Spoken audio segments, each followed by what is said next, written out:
kita berikan kemuliaan sorak-sorai bagi Tuhan kita. Puji Tuhan. Shalom. Sekali lagi saudara, shalom. Senang sekali saya dapat berjumpa dengan setiap dari saudara hari ini. Dan saya percaya hati Tuhan disenangkan ketika kita umatnya bersama-sama berkumpul. Memuji, menyembah Tuhan dengan setia dan memberikan yang terbaik. Berikan kemuliaan bagi Tuhan dan kita siapkan hati kita untuk datang menyembah Yesus. Sungguh kami bersyukur kami punya Allah, kami punya Bapa yang setia dalam kehidupan kami, Yesus.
Setia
worship Him.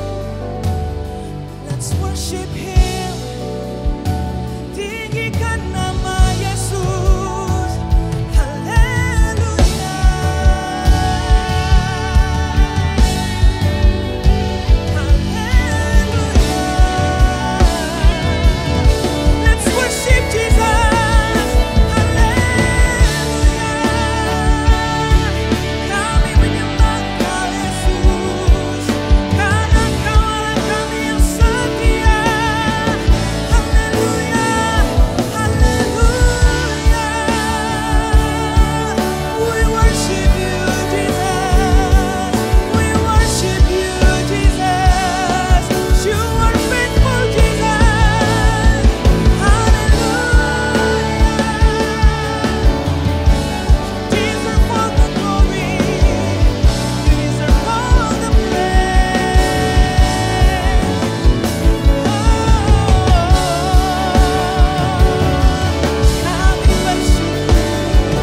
kami bersyukur. Pada setiap hati yang bersyukur memiliki Bapa yang setia, angkat kedua tanganmu tinggi. Kau tunjukkan kasih setiamu dengan segenap hatimu. Yang ku perlu, Kau setia, Kau mulia, dulu, sekarang, dan selamanya. Tunjukkan kasih setia. Kami bersyukur Tuhan. Yang ku perlu, Kau setia, Kau mulia, Bapa, Kau setia. Oh, berikan kemuliaan yang terbaik bagi Bapa kita yang setia, Yesus Kristus Tuhan. Haleluya. Sungguh hati kami Tuhan penuh dengan ucapan syukur. Sebab kami tahu, kami percaya, kami punya Tuhan yang setia. Kami punya Tuhan yang tak pernah meninggalkan kami umatnya sedetik pun. Kami percaya kami punya Tuhan yang selalu menopang kehidupan setiap kami. Terima kasih Tuhan, kami rindu memuji-Mu, menyembah-Mu, menyenangkan hati-Mu Tuhan hari ini. Bertahtalah di atas pujian dan penyembahan kami. Di dalam nama Tuhan Yesus, semua yang siap memuji Tuhan, sama-sama katakan, amin. Berikan sorak-sorai kemuliaan bagi Tuhan kita. Sama-sama tepuk tangan, bersuka cita dalam Tuhan. Come on.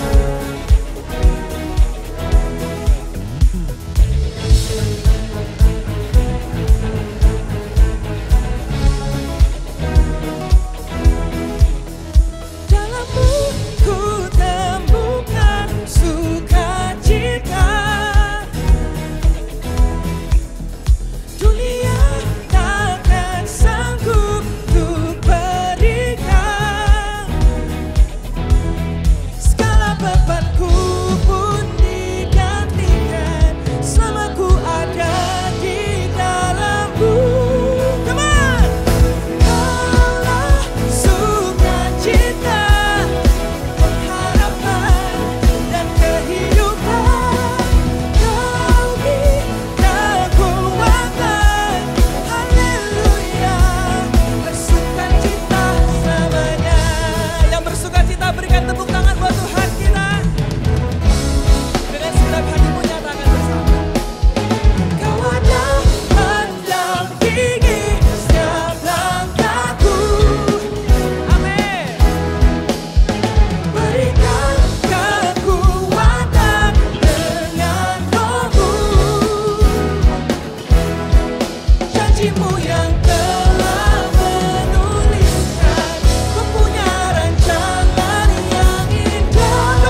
sukacita. Kita berikan kemuliaan sekali lagi bagi Tuhan kita Yesus Kristus. Come on! Woo! Kita percaya kita menyembah Allah yang hidup, amin.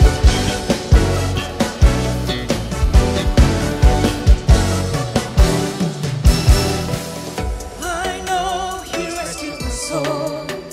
His blood has covered my sin. I believe. I believe. My shame is taken away. My pain is healed in His name. I believe. I believe. I'll raise a banner. Oh, 'cause my Lord has conquered the grave. My Redeemer lives. My Redeemer lives. My Redeemer lives. My Redeemer lives. Woo!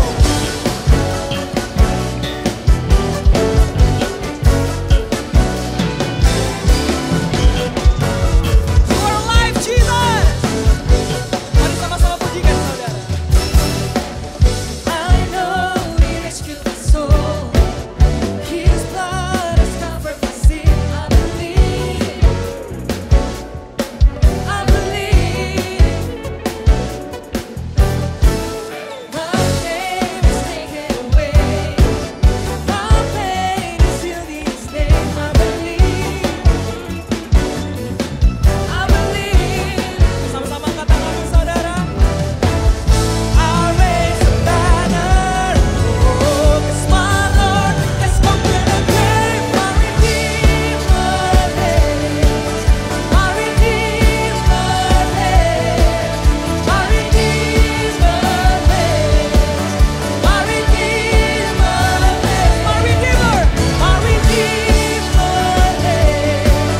My Redeemer lives. My Redeemer lives. My Redeemer lives. You lift my burden. I'll rise with you. Sing on this mountain top. See your kingdom come. Come on, sing. My Redeemer lives. Come on. My Redeemer lives.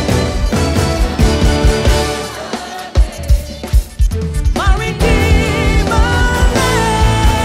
My Redeemer lives. My Redeemer lives. My Redeemer lives.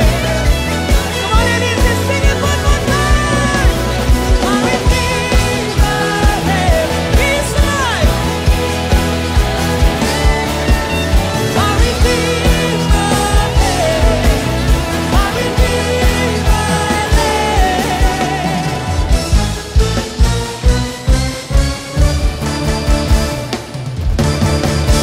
Kita berikan sorak-sorai kemuliaan bagi Allah kita yang hidup. Silakan duduk saudara. Shalom. Puji Tuhan saudara, kalau hari ini kita dapat beribadah dengan baik dan aman, itu semua karena anugerah Tuhan. Mari kita berikan kemuliaan untuk Tuhan. Ya, di kesempatan kali ini saya juga ingin menyambut setiap saudara yang beribadah bersama kami di Ibadah Raya NDC.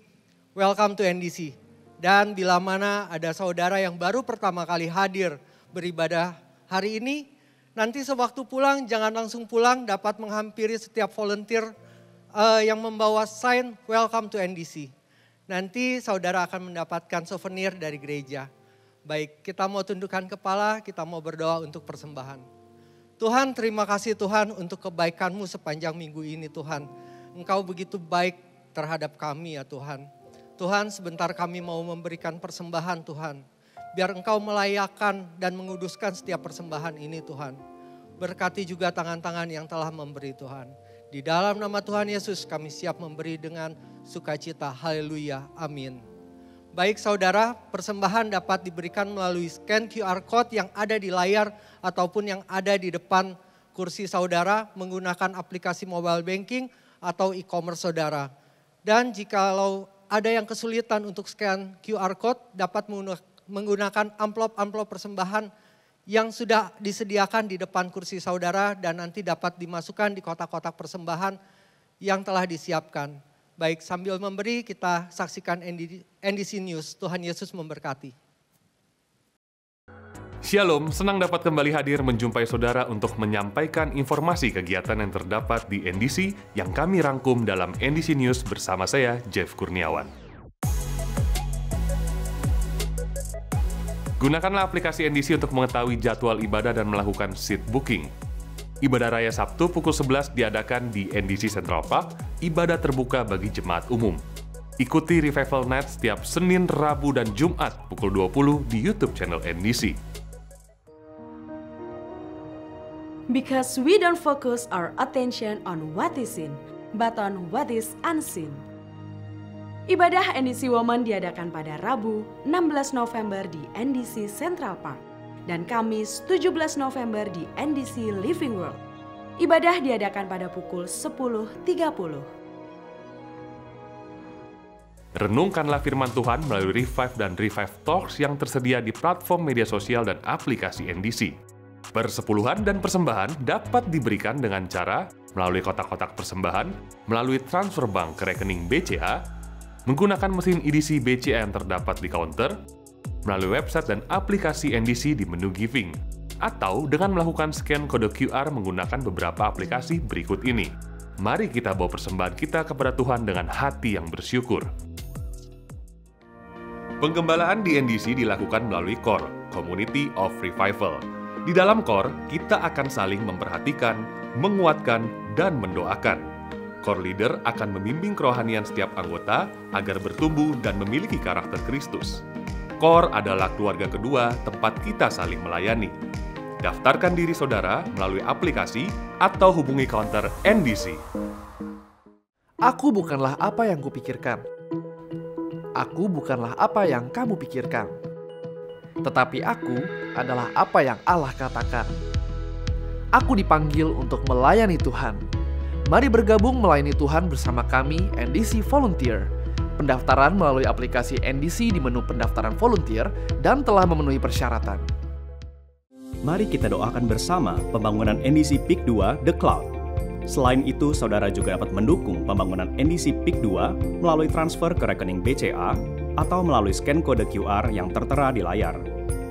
The Cloud akan menjadi tempat pertemuan dan pembinaan hamba-hamba Tuhan se-Indonesia, serta menjadi pusat kebangunan rohani yang luar biasa. Berikut hotline NDC yang dapat dihubungi jika saudara membutuhkan pelayanan dari gereja. Kami segera menghubungi dan melayani saudara. Sekian NDC News yang dapat kami sampaikan. Terima kasih atas perhatian Anda dan Tuhan Yesus memberkati.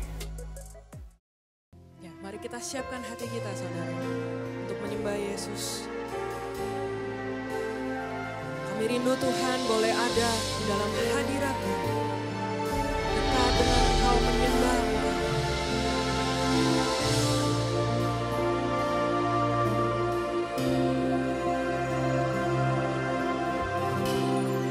Ujilah aku Tuhan, cobalah aku Tuhan, selidiki batinku dan hatiku, mataku tertuju padamu, aku cinta padamu Tuhan, aku rindu hadirat-Mu.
Kami memastikan bahwa di tempat ini tidak ada yang lain, Tuhan. Cuma Yesus Tuhan yang kami sembah.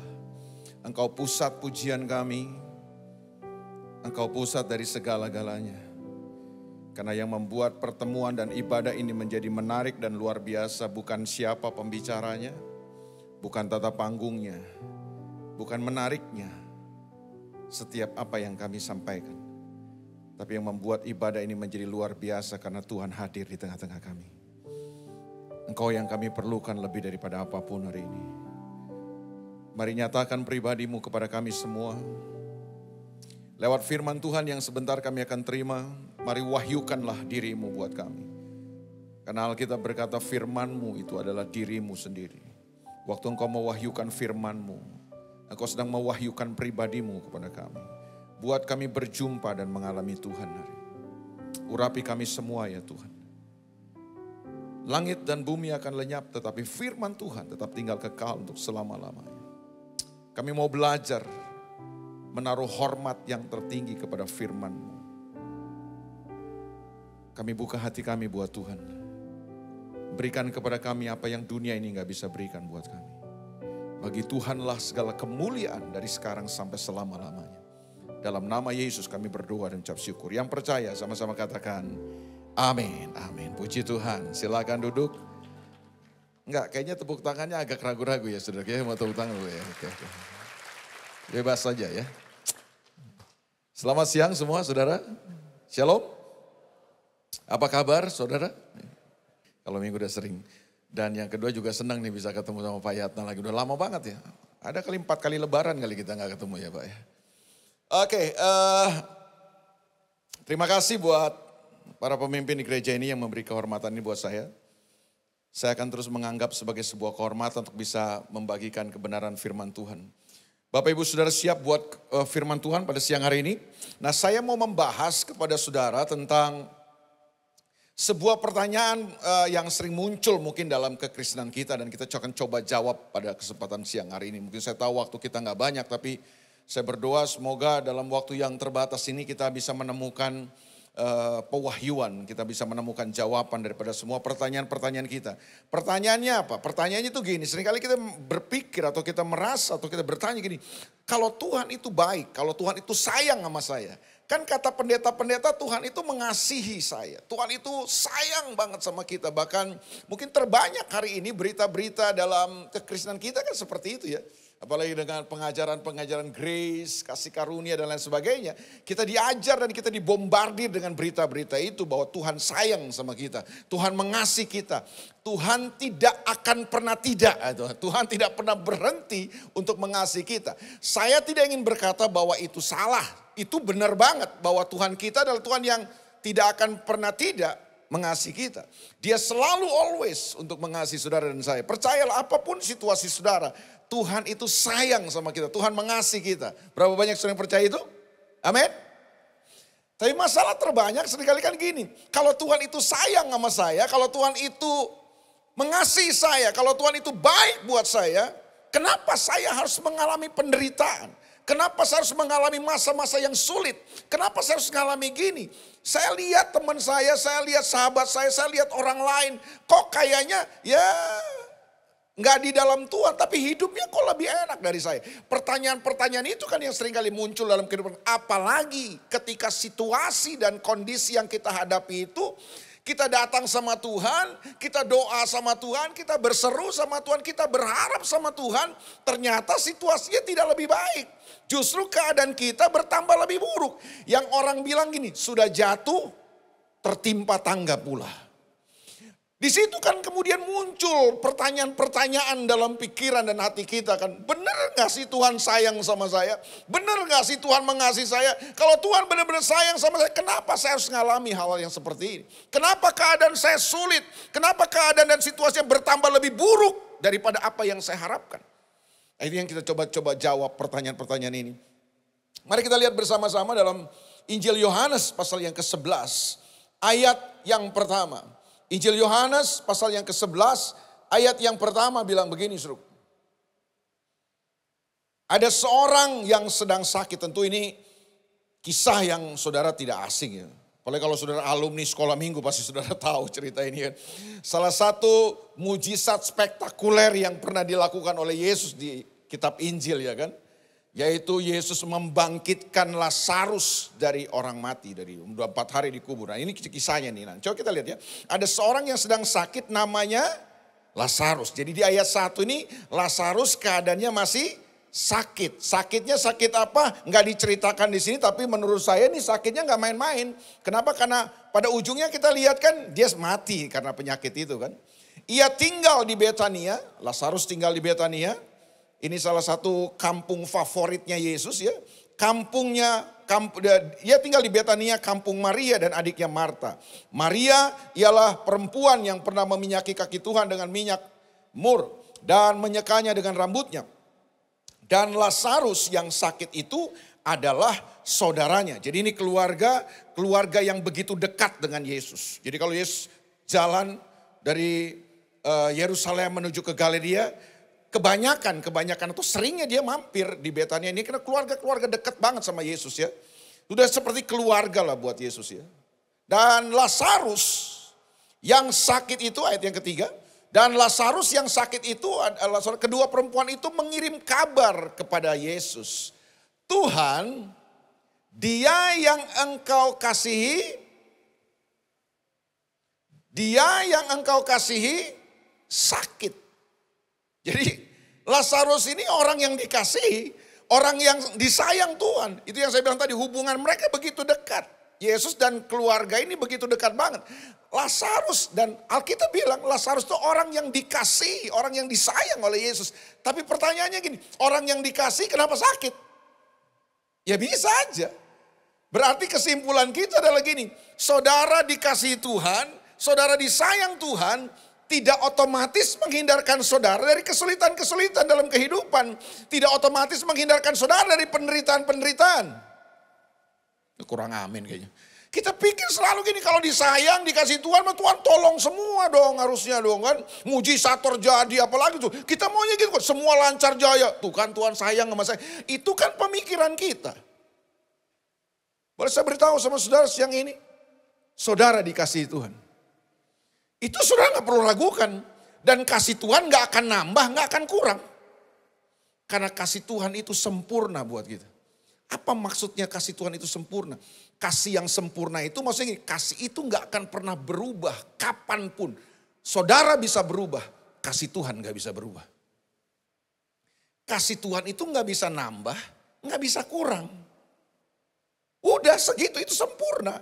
Itu sebabnya hari ini saya mau beritahu sama saudara, apapun keadaan saudara dan siapapun saudara, Tuhan sayang, Tuhan mengasihi saudara. Itu sebuah kebenaran yang saudara perlu tangkap dalam hati saudara, bahwa Tuhan mengasihi kita.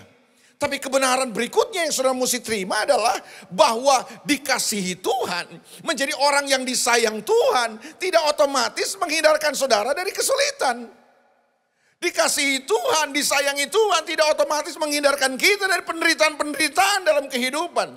Bahkan banyak terjadi situasi yang kita hadapi, kesulitan-kesulitan yang kita hadapi, masalah yang kita hadapi bertambah sulit, bukan bertambah lebih baik. Berjalan waktu, keadaannya tidak bertambah lebih baik. Mungkin saudara sudah berdoa, mungkin saudara sudah berserah sama Tuhan, saudara mungkin sudah berseru dengan Tuhan, mungkin saudara sudah lakukan apapun, mungkin doa saudara sampai jungkir balik, mungkin 7 kali koprol ke depan. Tapi ternyata situasinya nggak lebih baik, malah bertambah buruk. Itu dialami oleh Lazarus. Yesus sudah dikasih tahu sama Maria dan Marta bahwa Lazarus orang yang kau kasih itu sakit. Dia sedang menderita. Tapi kalau sudah baca kisah ini berikutnya, saudara akan terkejut. Kenapa? Karena Yesus tidak langsung datang. Yesus nggak langsung datang, begitu dia dengar Lazarus sakit, dia nggak langsung datang. Harusnya kan langsung datang dong. Kalau saudara jadi Lazarus, kecewa nggak kira-kira? Ini orang yang diharapkan. Makanya kalau saudara baca kisah ini terus, Maria dan Marta itu agak sedikit kecewa. Kenapa? Karena Yesus, Tuhan, kalau engkau datang ketika saudaraku sakit, mungkin dia gak akan mati. Karena faktanya kan sakitnya Lazarus ini makin lama makin parah. Yesus sudah tahu. Yesus bukan datang tolongin Lazarus. Tapi Yesus sengaja. Alkitab yang catat itu. Yesus sengaja tinggal. Sampai akhirnya situasinya semuanya kelihatan lebih berantakan dan lebih buruk. Maria dan Marta harus menghadapi sebuah kenyataan pahit. Saudara yang dia kasih Lazarus mati. Yesus udah tahu waktu sakit. Harusnya Yesus datang dong. Kalau Yesus datang kata Maria dan Marta, saudara kami nggak mati. Kalau saudara jadi Maria dan Marta, kecewa? Saudara bilang 7 turunan gue nggak mau masuk gereja lagi. Nggak ada Tuhan-Tuhanan lah udah. Itu kan banyak respon orang seperti itu, bukan di sini. Kalau jemaat ini semua dahsyat. Saya ketemu dengan banyak orang Kristen yang model begitu tuh. Lalu kita mulai komplain, kita bilang, katanya Tuhan sayang sama saya, katanya Tuhan mengasihi saya. Pendeta bilang Tuhan mengasihi kita, Tuhan mengasihi saya. Tapi mana buktinya? Kalau Tuhan mengasihi saya, kenapa saya harus mengalami situasi yang seperti ini? Kok kalau Tuhan mengasihi saya, kenapa masalah saya bukan bertambah lebih baik? Bukannya ketemu jalan keluar, ketemu mujizat dan jawaban. Kenapa situasinya malah tambah berantakan, tambah ambiar semuanya? Itu pertanyaan-pertanyaan yang muncul seringkali dalam kehidupan kita. Tapi mari kita lihat. Ternyata Yesus sengaja tinggal itu kan bukan tanpa maksud. Betul ya saudara? Terus kita temukan coba apa maksud utama Yesus. Kenapa dia sengaja tinggal? Kok sepertinya dia membiarkan keadaan yang dialami oleh Lazarus, Maria dan Marta jadi bertambah lebih buruk. Bukan bertambah lebih baik. Coba kita lihat ya. Ayat yang ke-14. Kita lompat aja ayat yang ke-14. Nanti saudara baca semua kisah ini. Ayat 14 dia bilang gini, Yohanes 11 ayat yang 14. Karena itu Yesus berkata dengan terus terang. Ini Yesus berkata kepada murid-muridnya. Yuk sekarang kita berangkat. Lazarus sudah mati katanya. Kan kalau Lazarus sudah mati telat banget. Saudara. Ngapain lagi, mungkin ini berkecamuk di dalam hati dan pikirannya murid-murid semua. Ngapain lagi kita ke sana, orang Lazarus sudah mati kok. Yesus bilang Lazarus sudah mati. Ayat 15, perhatikan ini. Tetapi syukurlah, ya Allah. Tetapi syukurlah aku tidak hadir pada waktu itu. Loh ini gimana sih Yesus nih? Kok malah syukur? Harusnya sedih dong. Harusnya empati dong. Ini situasi bukan lebih baik, situasinya kok tambah buruk. Harusnya bukan syukur dong. Tapi Yesus bilang syukurlah aku tidak hadir pada waktu itu. Jadi Lazarus mati akhirnya. Kalau saudara dengar ini kecewa gak nih saudara? Tapi kemudian saya mulai merenungkan ayat ini. Ayat ini kemudian mengeluarkan sebuah kebenaran prinsip yang penting sekali buat kita pahami hari ini. Dia berkata gini, tetapi syukurlah aku tidak hadir pada waktu itu. Sebab demikianlah lebih baik bagimu. Katakan dulu sama-sama, lebih baik bagimu.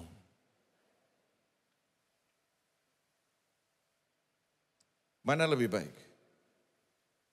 Lazarus sakit, Yesus datang, sembuhin, atau Lazarus mati? Mana lebih baik buat saudara?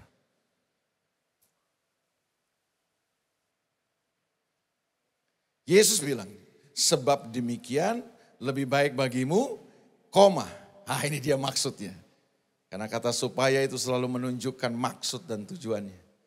Percayalah bahwa Tuhan kita adalah Tuhan yang gak bekerja dengan iseng. Dia bukan Tuhan yang tipikal bekerja tuh gak tahu. Ya asal kerja aja, gak punya maksud dan tujuan. Bukan. Tuhan bukan yang model begitu. Tuhan selalu ketika dia bekerja, dia selalu bekerja dengan maksud dan tujuan. Dan percayalah, maksud dan tujuan Tuhan itu selalu buat kebaikan kita.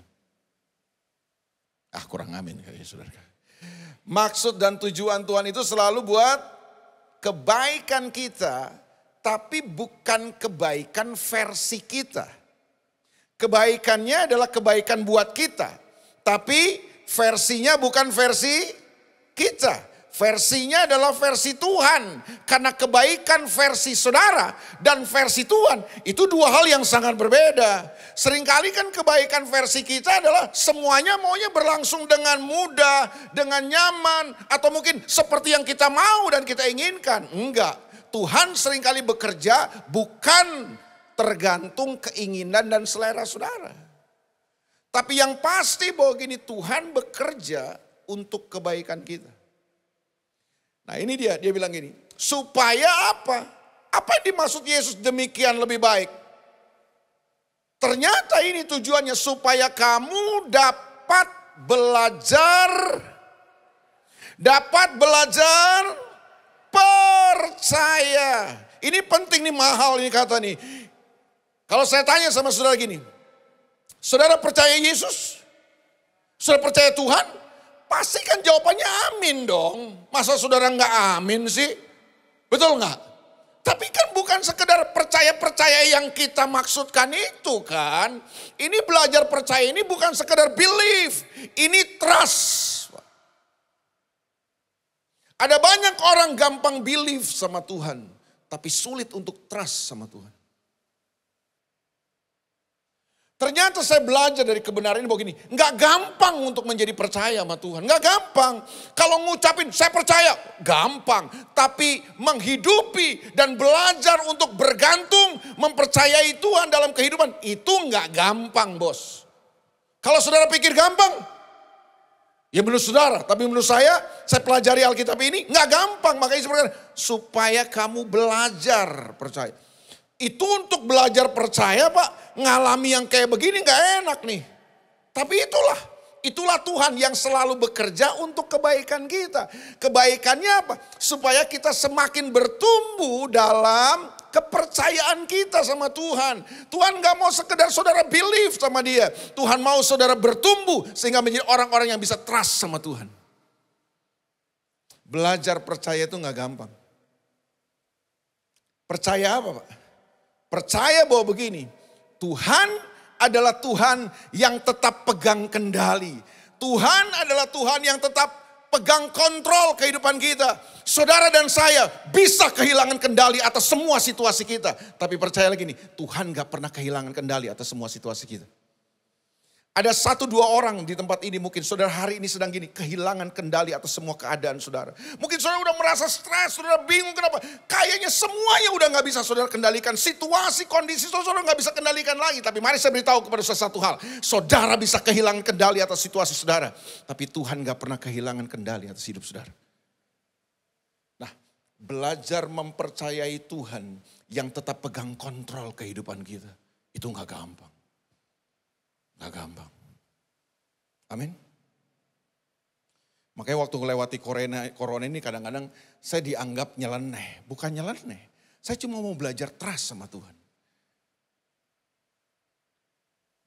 Ya puji Tuhan selama corona ini ya saya aman-aman aja. Bukan saya mengecilkan corona ini. Tapi saya mau belajar trust aja. Awal-awal takut memang. Tapi begitu saya ngerti kebenarannya, oh iya ngapain saya takut. Hidup saya di tangan Tuhan kok. Saya gak bisa kendalikan corona ini. Saya gak bisa kendalikan semua situasi dan keadaan saya. Saya gak bisa. Saya udah jaga diri saya baik-baik pun. Jaga kesehatan baik-baik pun. Kalau corona mau mampir aja. Dan satu hal kemudian saya sampai di sebuah titik bahwa begini. Oh iya, hidup saya kan ada dalam tangan Tuhan. Kalau Tuhan mau saya mati karena corona. Saya mau jaga kayak apapun. Saya pasti akan mati karena corona. Tapi kalau Tuhan gak mau saya mati dengan corona. Mau corona jenis apapun juga tidak akan pernah mampu membunuh saya. Terserah saudara mau percaya apa enggak. Ini saya belajar. Nah belajar ini kan gak gampang. Loh kita naik pesawat bisa mati enggak? Makan banyak bisa mati enggak? Tapi kita gak pernah takut tuh. Kalau mau mati mah di mana aja bisa. Betul gak saudara?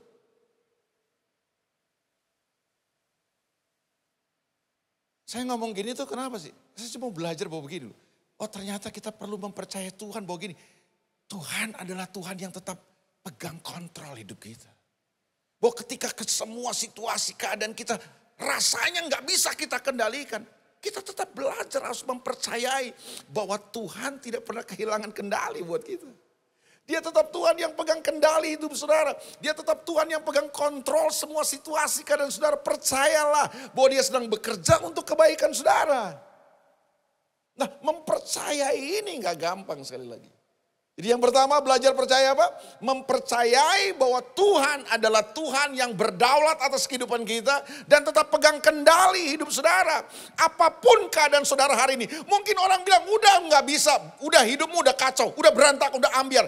Bahkan engkau sendiri mungkin menilai situasimu sudah kacau dan tidak bisa terselamatkan lagi. Tapi mari saya beritahu, saudara bisa kehilangan kendali atas semua keadaan saudara.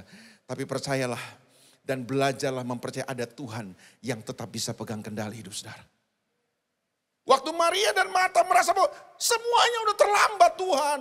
Udah percuma semuanya. Enggak, buat Tuhan gak ada yang percuma. Karena buat Tuhan gini, Tuhan sanggup membangkitkan Lazarus yang sudah mati sekalipun. Amin. Dan dia tetap Tuhan yang berkuasa. Persoalan terbanyak kita adalah gini. Kita cuma diajar-ajar di gereja. Karena teologi kita ini kan banyak cuma ngajarin Yesus juru selamat, penolong, penyembuh.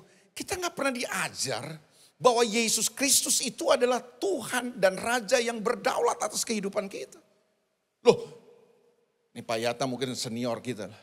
Terbanyak pengajaran-pengajaran kekristenan kita mengajarinnya apa Pak? Tentang keselamatan. Yesus penyelamat.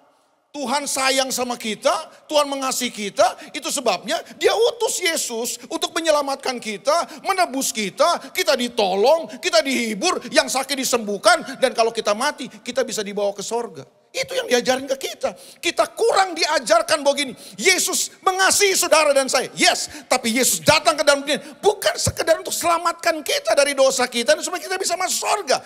Yesus datang ke dalam dunia ini untuk jadi Tuhan, Raja yang memerintah, berdaulat dan pegang kendali hidup saudara.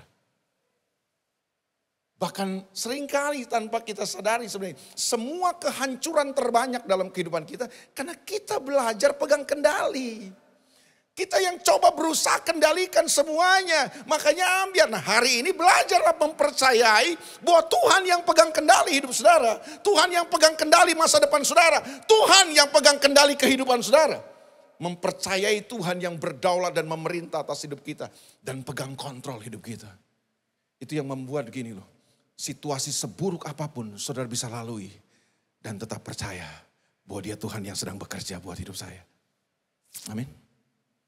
Yang kedua, percaya apa? Belajar percaya apa nih? Belajar mempercayai bahwa begini. Dia Tuhan yang tetap sanggup mengerjakan yang terbaik buat kita. Dengan caranya dan dalam waktunya. Saya ulang sekali lagi. Tetap mempercayai bahwa Tuhan adalah Tuhan yang tetap bekerja dan sanggup bekerja dalam waktunya dan dalam caranya. Bukan dengan cara kita, bukan dalam waktu kita, tapi dalam waktunya Tuhan dan dengan cara Tuhan. Terbanyak persoalan orang Kristen masa kini adalah kita coba atur Tuhan, kita coba kendalikan Tuhan supaya Tuhan mengerjakan sesuatu berdasarkan selera kita, berdasarkan keinginan kita. Enggak, yang Tuhan itu Tuhan bukan kita. Wah kurang amin nih. Tanya sampai kan, yang Tuhan siapa sih? Lu apa dia gitu. Kita tuh kadang-kadang gini loh, kita gak pernah sadar begini. Yang Tuhan itu dia, bukan kita. Kita coba mau ngatur Tuhan. Enggak dong. Belajar mempercayai bahwa Tuhan adalah Tuhan yang sanggup bekerja buat hidup kita. Memberikan yang terbaik, mengerjakan yang terbaik buat kehidupan kita. Dengan caranya dia. Dan dalam waktunya dia. Saya nggak tahu situasi saudara apa hari ini. Tapi yang saya tahu adalah dia Tuhan yang tetap bekerja untuk mendatangkan kebaikan buat kita. Dalam waktunya dan dengan caranya. Jangan atur-atur Tuhan. Jangan setting Tuhan. Banyak orang gini doa, puasa, nyembah, nangis. Coba ngatur Tuhan. Boleh saya beritahu sama saudara. Iman yang sejati itu bukan lampu Aladin yang saudara usap-usap. Terus apa yang saudara inginkan terjadi, bukan. Itu iman mistik namanya. Makanya kalau ada pengajaran yang begitu tolak dalam nama Yesus. Iman itu bukan begitu. Iman itu mempercayai Tuhan dalam semua situasi dan keadaan kita. Bahwa dia tetap Tuhan yang selalu bekerja untuk kebaikan kita di dalam waktunya dan dengan caranya. Amin. Iya. Mungkin penyakitmu kelihatan gak sembuh. Mungkin situasimu kelihatan gak lebih baik. Tapi percayalah, dia tetap Tuhan yang sedang bekerja. Dia gak nonton, dia gak cuma ngeliatin saudara. Dia sedang bekerja dengan caranya dan dalam waktunya. Itu sebabnya hari ini belajar mempercayai Tuhan yang bekerja buat kebaikan kita dalam waktunya dan dengan rencana, dengan caranya. Itu gak gampang. Hari ini pulanglah dengan sebuah perenungan ini. Hadapi semua situasi saudara, hadapi semua keadaan saudara, hadapi semua kondisi-kondisi saudara, hadapi semua kesulitan-kesulitan, bahkan kesulitan yang kelihatannya bukan bertambah lebih baik, bertambah lebih buruk mungkin keadaannya. Hadapi semuanya dengan apa? Dengan sebuah sikap belajar percaya, belajar trust sama Tuhan. Yang pertama belajar mempercayai bahwa dia Tuhan yang tidak pernah kehilangan kendali atas hidup saudara. Dan yang kedua belajar mempercayai Tuhan bahwa dia Tuhan yang tetap bekerja untuk kebaikan saudara dalam waktunya dan dengan caranya. Amin. Tuhan bisa tolong kita. Alkitab kasih tahu semua itu buat kita. Ada saatnya Tuhan apa? Tuhan sembuhkan orang dengan dia menumpangkan tangan. Ada saatnya Tuhan gak menumpangkan tangan. Ada saatnya Tuhan cuma perintahkan sesuatu sembuh. Ada saatnya Tuhan pakai ludah. Mau disembuhkan pakai ludah? Tuhan meludah ke tanah, diaduk-aduk tanah, ditempel. Jorok banget kan? Tapi itulah Tuhan kita. Dia tidak pernah kehabisan cara untuk menolong saudara. Jangan formulasikan Tuhan dalam kepala saudara. Jangan memetodekan Tuhan. Banyak orang Kristen memetodekan dan memformulasikan Tuhan. Oh kalau sembuh mesti pakai minyak Pak. Oh kalau sembuh mesti perjamuan kudus Pak. Oh saya tidak mengurangi rasa hormat saya kepada perjamuan kudus dan minyak urapan, saya percaya. Tapi sorry to say, jangan formulasikan Tuhan dengan yang begituan. Tuhan kita jauh lebih besar daripada semua itu.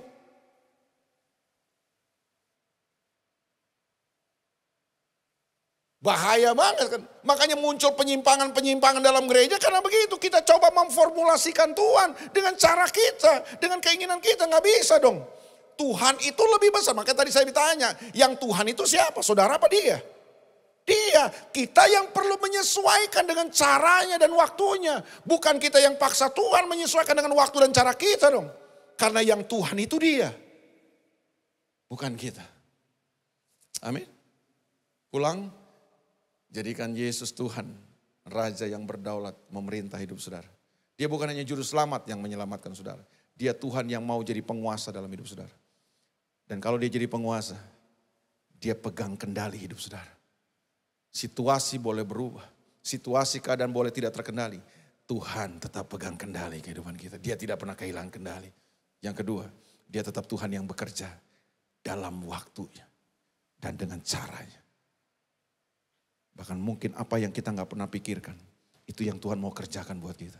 Tapi selalu ujungnya adalah gini, dia akan bawa saudara dan saya untuk bertumbuh semakin hari, semakin belajar, bukan sekedar belief, tapi trust sama Tuhan.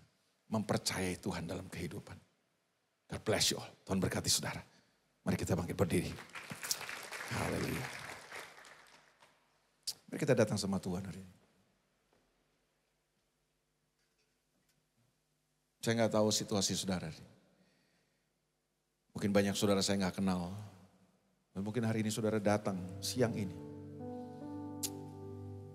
Saudara sebenarnya bingung. Sebenarnya sudah kehabisan akal menghadapi semua situasi saudara.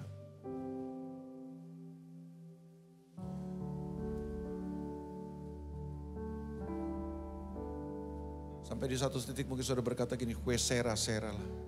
Apa yang mau terjadi, terjadilah. Kelihatannya bagus sih.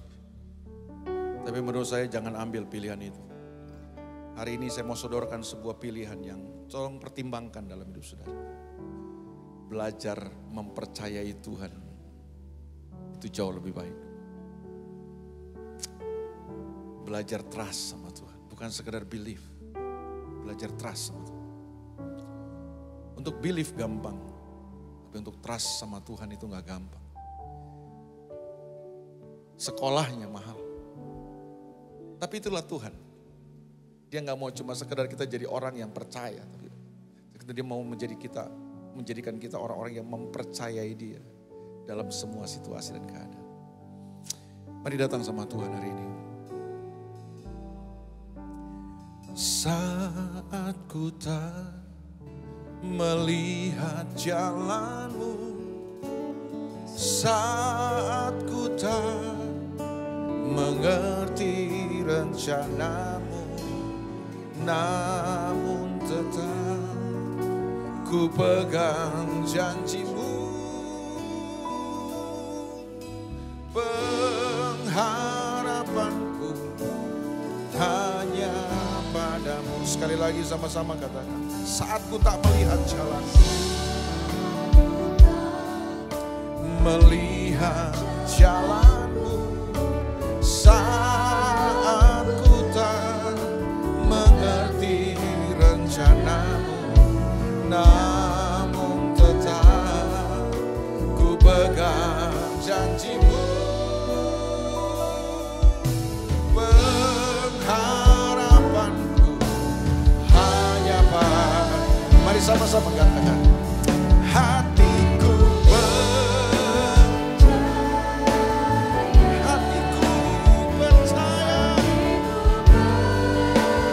Yes. Ku mau percaya Tuhan. Haleluya. Selalu ku percaya. Oh, hatiku percaya. Selalu ku percaya Tuhan. Haleluya. Hatiku percaya. Selalu ku percaya.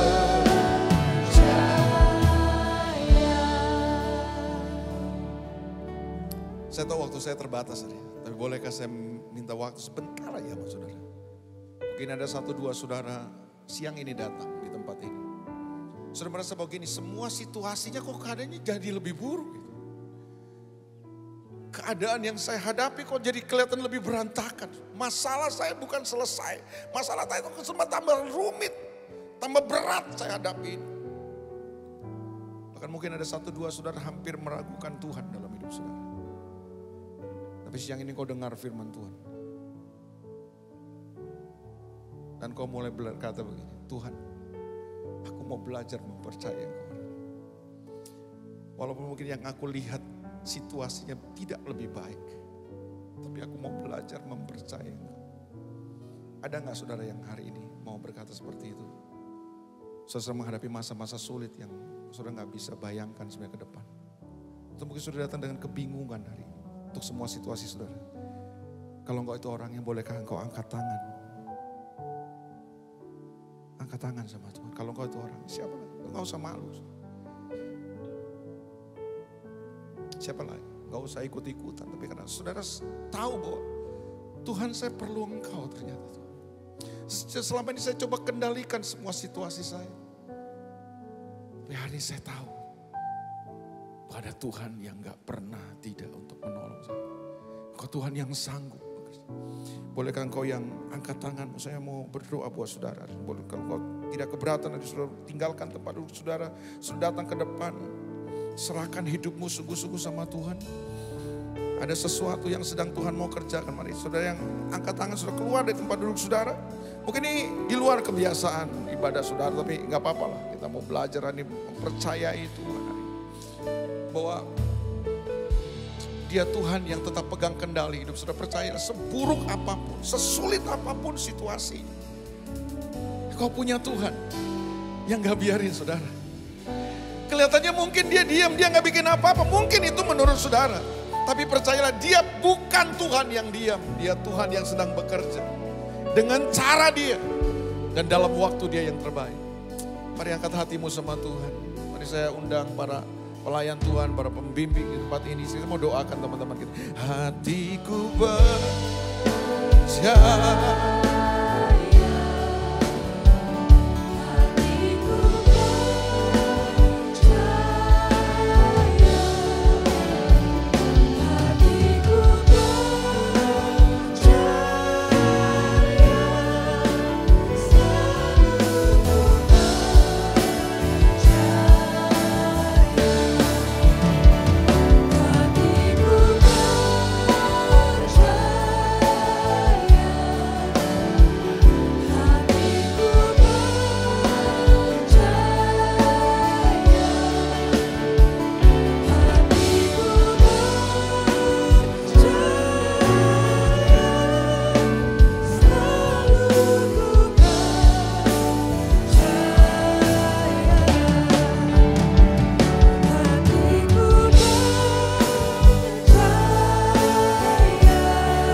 Silakan duduk.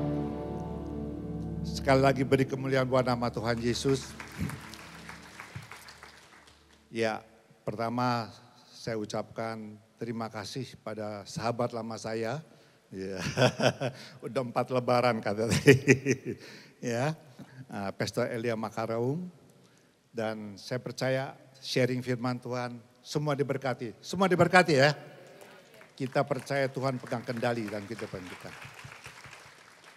Yang kedua, bagi Anda yang mempunyai permohonan doa, bisa mendaftarkan diri melalui QR yang ada di layar, ataupun melalui hotline doa pada NDC Ministry. Dan yang terakhir, yang selanjutnya, saya mengajak saudara sekalian semuanya ikut dalam acara Revival Night dari NDC yang setiap kali diadakan pada hari Senin, Rabu, dan Jumat jam 8 malam di YouTube NDC Ministry. Baik, sekarang saatnya kita akan terima berkat dari sorga. Kita bangkit berdiri. Haleluya, haleluya. Mari kita angkat tangan kita. Turun pada kita semua pada siang hari ini. Berkat yang berlimpah-limpah. Yang sedang dicurahkan dari tahta suci Allah Bapa kita. Kasih karunia daripada Tuhan Yesus Kristus. Dan persekutuan yang intim.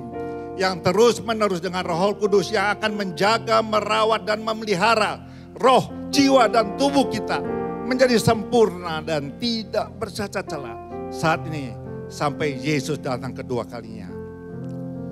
Yang percaya katakan amin, haleluya.